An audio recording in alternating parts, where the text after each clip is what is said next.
Hola, muy buenas tardes, Radio Escuchas. Nos encontramos en el programa México para Todos. Hoy hablaremos de la estructura gubernamental de varios presidentes de México que abarcaron los años 1917 a 1940. Primero, Venustiano Carranza fue un político que mandó a asesinar a Zapata. Carranza quiso consolidar su movimiento político en reformas constitucionales y marcaba la importancia y la necesidad de rehacer una constitución de 1857. Reorganizó la administración, los poderes del país, gobernador constitucional del estado de Coahuila. Venustiano Carranza, en el área económica, buscó proteger la industria nacional, otorgando preferencialmente las adjudicaciones para explotar los recursos naturales mexicanos. Redujo el número de oficiales con los cuales los jubilados conservaban su rango y pagaban. Se celebró el segundo Congreso de Trabajadores. Se crea la Confederación Regional Obrera Mexicana, o sea, la CROM. Él hizo la creación de la CROM, como ya se había mencionado. Convención de Aguascalientes. Lanzó el Plan de Guadalupe, la rebelión sureña. Se opone al movimiento obrero, así como acabar con los grupos de poder, tales como el militar, el clérigo y el grupo de los científicos. Se podría decir que él organizó tres tipos de ejércitos. Conforme a las relaciones exteriores, él obtuvo un reconocimiento de Estados Unidos, pero Venustiano Carranza solo duró de 1917 a 1920. Seguido de él, llegó al poder Felipe Adolfo de la Huerta. Para hablar de este presidente, hemos traído a un historiador que le ha gustado mucho este presidente y lo ha estudiado desde que se graduó de la universidad. Tenemos a Eric Banjovich.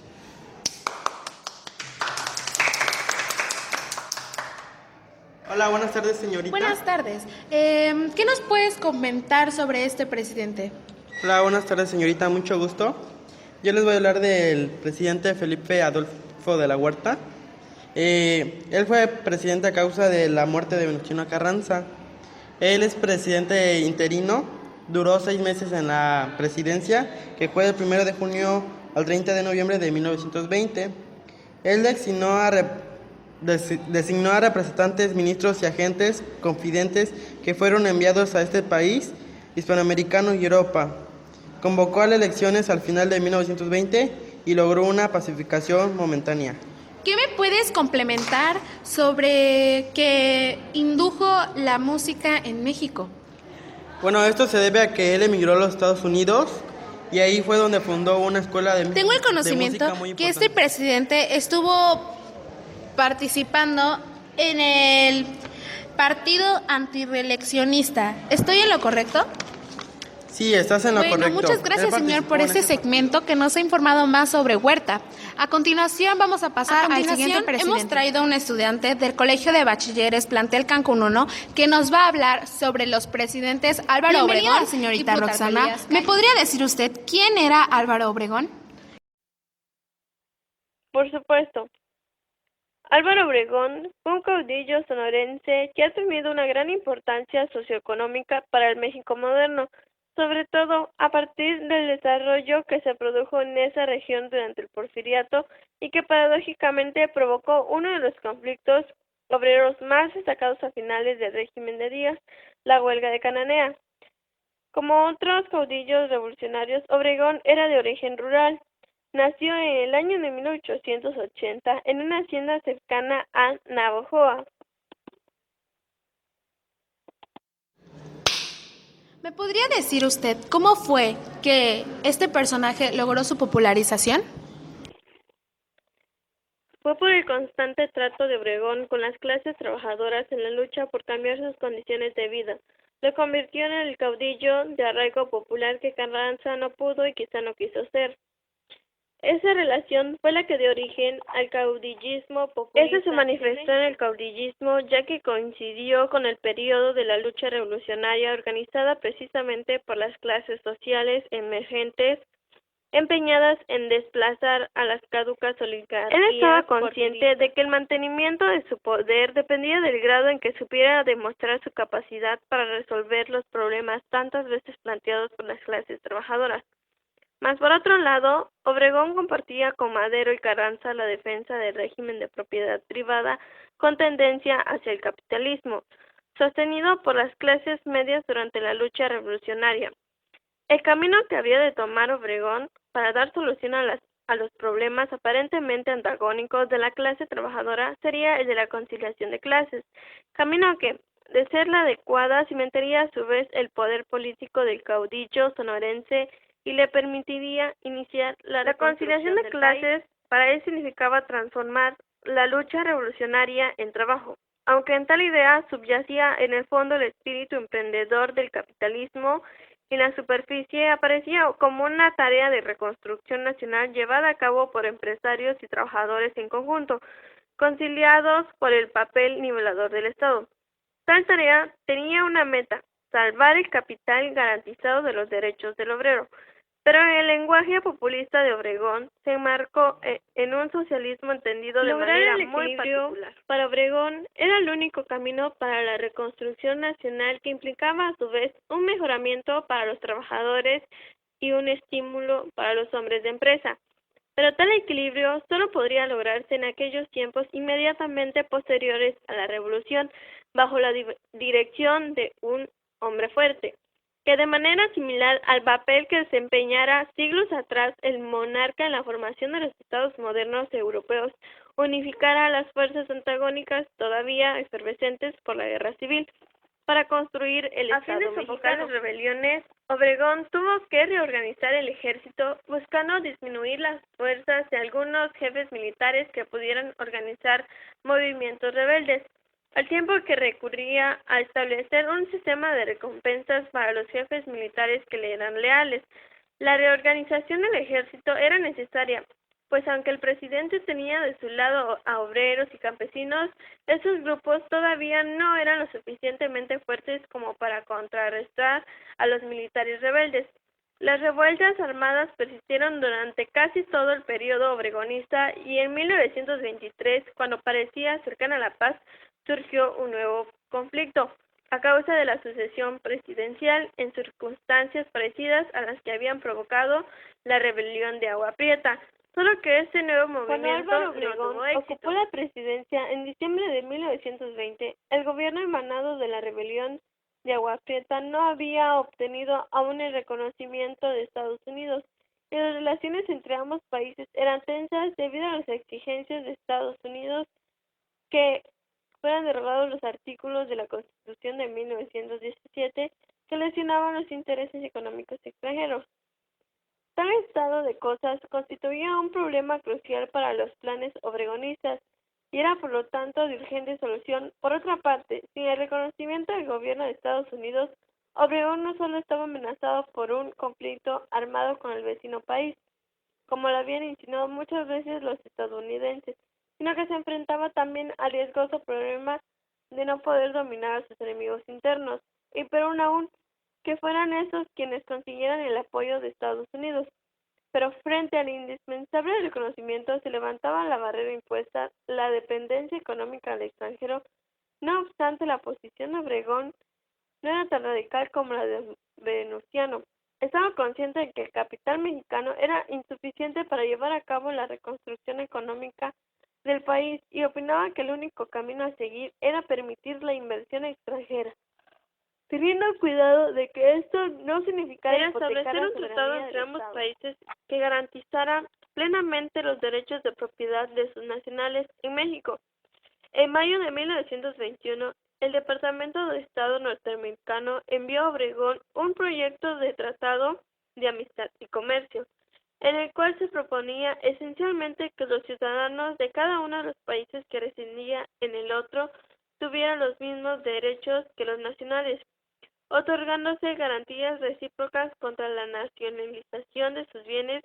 Concretamente, se dependía garantías contra la aplicación retroactiva del decreto de Carranza del 6 de enero de 1915 y de la Constitución pero se negó a aceptar el proyecto basándose en el hecho de que el tratado tocaba temas que solo podía resolver el Poder Judicial. Sin embargo, eran los estadounidenses quienes estaban en posibilidades de imponer condiciones y especificaron que el presidente Obregón debía resolver 3 problemas antes de poder contar con el reconocimiento oficial de su reconocimiento. Número 1. Especificar el contenido del artículo 27 constitucional respecto a la industria petrolera y a las propiedades agrícolas de los extranjeros. Número 2. Reanudar el pago de la deuda externa suspendido por Huerta. Número 3. Pagar a los extranjeros las compensaciones por daños en sus personas y bienes materiales durante la lucha revolucionaria.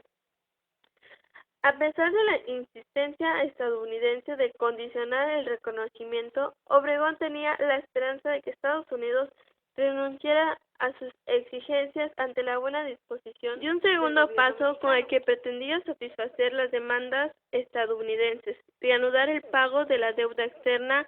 Para obtener fondos, intentó hacer uso de los impuestos al petróleo que se habían aumentado en junio del mismo año de 1921.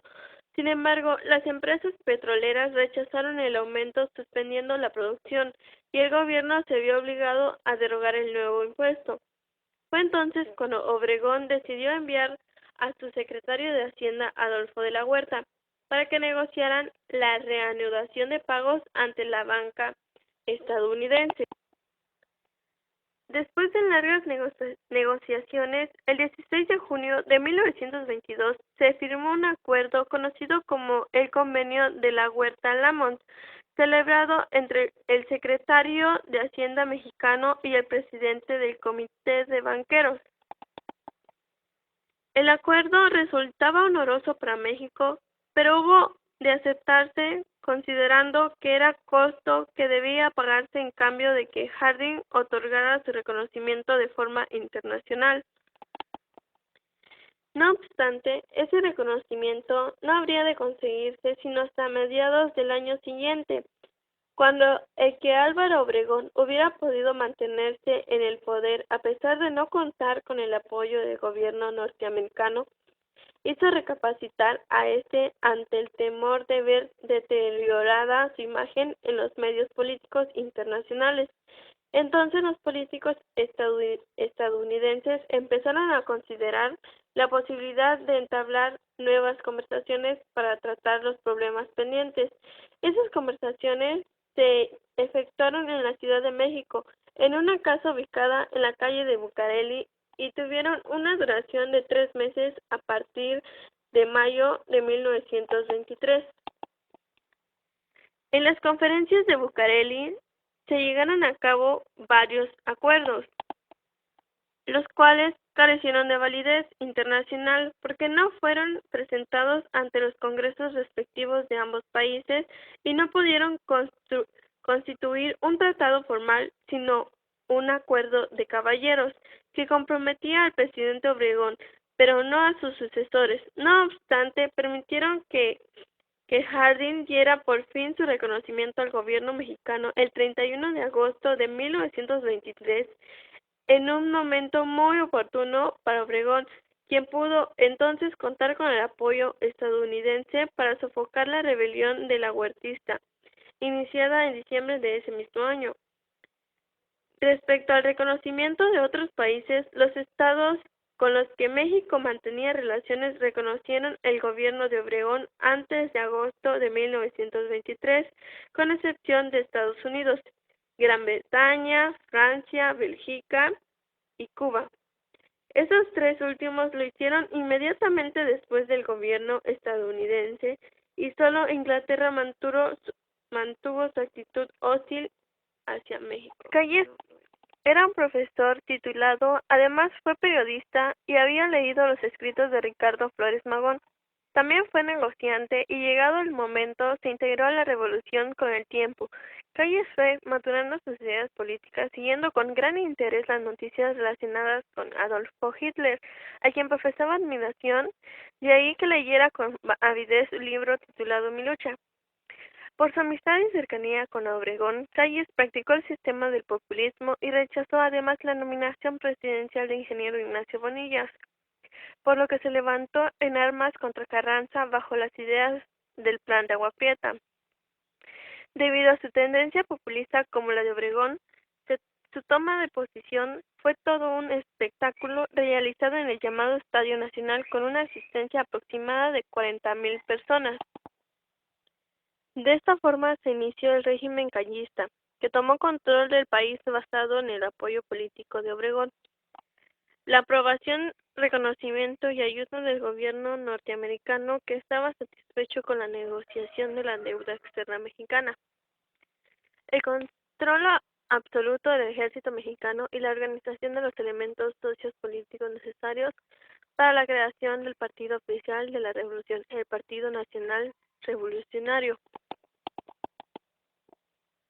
Otro elemento que contribuyó a fortalecer al gobierno de Calles fue el control de los trabajadores, el cual logró gracias a la influencia que permitió que forjaran algunos personajes como Luis Napoleón Morelos, quien fue designado por Calles como secretario de Industria, Comercio y Trabajo, lo que permitió vigilar y controlar la formación de sindicatos pertenecientes al proletariado dedicado a diversas ramas de la productividad.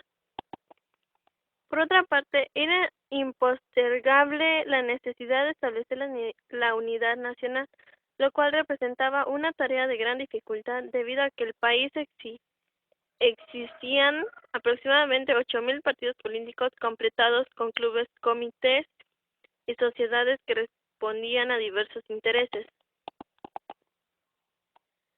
La tradición heredada de los gobiernos liberales del siglo XIX imponía que el Estado tomara una posición anticlerical, pero a la caída de don Porfirio, la relación entre el Estado y la Iglesia se tornó problemática. Carranza se percató del poder e influencia de la Iglesia, por ello inició una política conciliadora, pero las circunstancias en las que terminó su gobierno le impidieron concretar el acercamiento gubernamental hacia la Iglesia. Con Obregón creció la tensión entre el Estado y la Iglesia, que había de defenderse de los ataques de los políticos llamados rabiosos socialistas, los católicos y el Partido Nacional Republicano, que proponía una reforma constitucional. Paulatinamente comenzaron a ser más peligrosos los enfrentamientos de sociedades religiosas en contra de la Federación Anticlerical Mexicana, así como de la CROM, de manera que la relación entre el Estado y la Iglesia fue cada vez más problemática. Para finalizar este apartado, diremos que durante su administración, Calles recibió apoyo de Obregón. Sin embargo, a pesar de colaborar uno con el otro, motivaron una aparente descensión de poder. Casi al terminar su mandato, Calles se inclinó aparentemente por la postulación presidencial de Obregón, lo que provocaría desacuerdos con algunos generales. De esta forma, sin una fuerte y seria oposición política, Calles actuó para favorecer la reelección de Obregón. Esto generó que los cristeros hicieran ataques en contra de Obregón. El primero fallido, y en el siguiente intento lo mataron el día en que él estaba festejando su triunfo electoral en el restaurante La Bombilla en el año de 1928. Tenemos una invitada que nos va a hablar sobre un personaje muy auténtico en México. Yo les voy a hablar sobre Emilio Portes Gil, que fue un presidente provisional de la República Mexicana del 1 de diciembre de 1928 En la Ciudad de al 5 México de febrero de ingresó a la Escuela Libre de Derecho y al triunfo de la Revolución Constitucionalista ocupó un alto cargo en el Departamento de Justicia en 1916. Ocupó la Secretaría de Gobernación de Tamaulipas en 1918 y después de la victoria de Agua Prieta en 1920 fue líder en la Cámara de Diputados, consultor de Gobernación, gobernador de Tamaulipas, diputado, presidente del Partido Cooperativista en 1923 y uno de los jefes de campaña de General Calles. Secretario de Gobernación, a la muerte de Obregón, fue designado presidente provisional. Después sería presidente del Partido Nacional Revolucionario, procurador de la República y presidente de la Comisión Nacional. Trató de desempeñar un buen cargo y realizó una importante actividad legislativa. Emilio Portes Gil continuó lo que había hecho Plutarco Elías Calles y favoreció el reparto de más tierras a otros campesinos y fortaleció las organizaciones campesinas. Sin embargo, Emilio tuvo problemas debido a que Luis Morones estaba interesado en obtener el puesto de la presidencia del país desde que Calles era el presidente.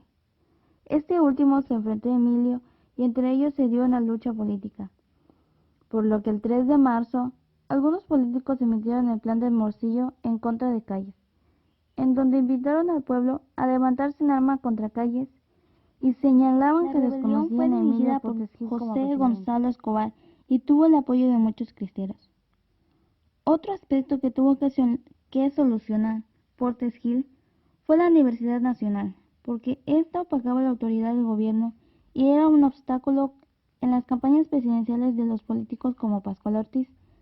Debido a eso, el 28 de mayo de 1929 se le dio a la universidad la autonomía que necesitaba para que la vida que el 17 de noviembre de 1929 se realizaron las elecciones para el puesto de la presidencia de México, y el triunfo fue para el Partido Nacional Revolucionario.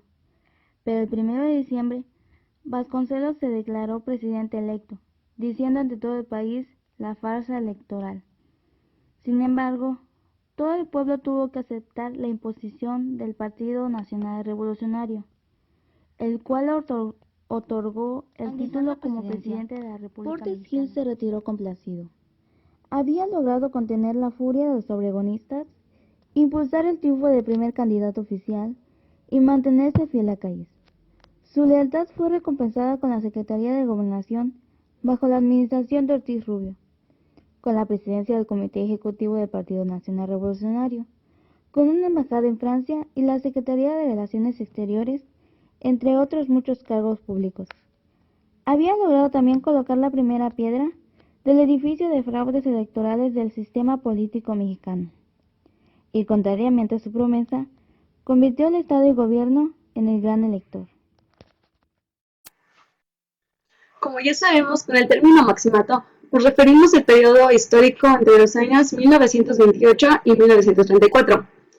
Se caracterizó por Plutarco Elías Calles, a quien se conoció como jefe máximo de la revolución, estuvo detrás de los 3 presidentes del país que se sucedieron en esa época. Se ha planteado que fue él quien dirigió los destinos de México durante los mandatos de Emilio Portes Gil, Pascual Ortiz Rubio y Abelardo Rodríguez. Buenas tardes, mi nombre es Paola Cruz. Apoyando lo que mi compañera ya ha mencionado, referiremos el maximato. Les hablaré sobre los 2 presidentes restantes del maximato, Pascual Ortiz Rubio y Abelardo Luján. En las elecciones presidenciales que se celebraron en noviembre de 1929, resultó electo Pascual Ortiz Rubio. Quedó así manifestado la eficacia del partido, pues Ortiz Rubio era una figura de segundo orden, con personalidad mediana. Sin embargo, transfigurado por el partido, aparecía como impulsor de un programa social y económico que ofrecía las soluciones exactas a las problemáticas nacionales. Es claro que, con el apoyo de los sectores populares del Partido Nacional Revolucionario, el gobierno de Pascual Ortiz Rubio debió de ser de 1930 a 1934, pero este renuncia en 1932. Y sus logros fueron: en el ámbito internacional, México proclama su doctrina Estrada, que establece que el gobierno mexicano no conoce o desconoce gobiernos. Respetuoso de la soberanía de cada nación, solo mantendrá o retirará a sus representantes, embajadores, cuando lo considere conveniente. Se expide el Código Penal y el Código de Procedimientos Penales. Se establece la Ley Federal de Trabajo y la Ley de Crédito Agrícola para ejidatarios y agricultores en pequeño. Cambia continuamente su gabinete, buscando fortalecer su gobierno ante los conflictos frecuentes con Calles.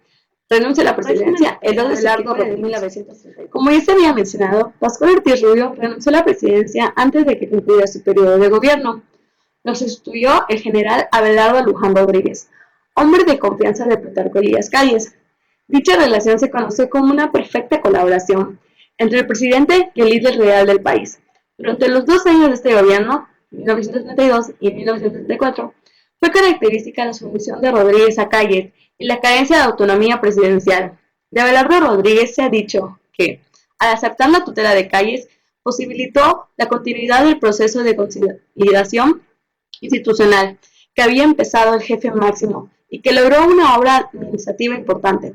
También se dice que fue un hombre que llegó a acumular. Durante el gobierno de Abelardo Rodríguez se crea el Departamento Agrario para solucionar el problema de la tenencia de la tierra. Su política económica permite estabilizar la moneda, favorece el desarrollo industrial y propicia el comercio. Moderniza y amplía la red carretera y ferroviaria. Se crea la industria Petromex para organizar la explotación del petróleo. Se promulgan las leyes de nacionalización y naturalización, la Ley Orgánica del Ministerio Público Federal, la Ley Orgánica de los Tribunales Federales. Ante denuncias de corrupción, dirigentes como Vicente Lombardo Toledano se desvinculan de la COROM y organizan una nueva organización, la Confederación General de Obreros y Campesinos de México. Hay levantamientos de campesinos en Jalisco y Veracruz y varias huelgas obreras. Se aprueba la Ley Orgánica de la Universidad Nacional Autónoma de México. Se crea el Banco Nacional Hipotecario de Obras Públicas y la Institución Nacional Financiera. Ahora mi compañera Vareli terminará este periodo hablándoles sobre Lázaro Cárdenas. Por supuesto. Lázaro Cárdenas entró a la presidencia el 1 de diciembre de 1934 y su gobierno terminó un 30 de noviembre de 1940. Como ya muchos sabemos, pues digamos que uno de sus aspectos más importantes durante su gobierno fue cuando un 18 de marzo de 1938 expropió las compañías extranjeras. Este se comprometió a pagar una deuda de la expropiación petrolera, lo cual lo hizo compromiso que se iba a pagar durante unos culturales que tuvo durante su gobierno fue el desarrollo del muralismo, lo cual destacó con los siguientes pintores o muralistas mexicanos como Diego Rivera, José Clemente Orozco, David Alfaro Siqueiros, por último, pero no menos importante, es el aspecto en cuestión de educación. Bueno, él trató de acabar con el analfabetismo. Pues en 1934 él decidió implantar un tipo de educación al cual se le puede llamar educación socialista y pues destinó cerca de 5.5 millones de pesos para las escuelas regionales y pues en este periodo y así concluimos con una emisión más de nuestro programa México para Todos. Fue un gusto estar con ustedes. Adiós.